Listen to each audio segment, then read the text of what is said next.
যে ব্যক্তি 6টি সুন্নতের উপর আমল করবে মৃত্যুর সময় তার কালিমা নসিব হবে। 1 নাম্বার, যে সর্বদা মিসওয়াক করবে, সুবহানাল্লাহ। 2 নাম্বার, ওযু করার পর যে কালিমায়ে শাহাদাত পাঠ করবে, আশহাদু আল্লাহ ইলাহা ইল্লাল্লাহু ওয়া আশহাদু আন্না মুহাম্মাদুর রাসূলুল্লাহ।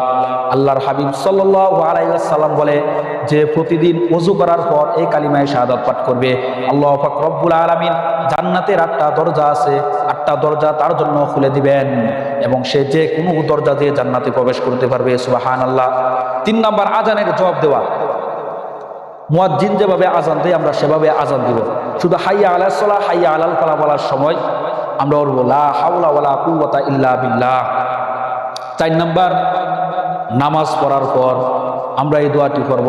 নামাজ শেষ করে রব্বানা লা তুযিগ কুলুবানা বা'দা ইয হাদাইতানা ওয়া হাব লানা মিন লাদুনকা রাহমা ইন্নাকা আনতাল ওয়াহ্হাব।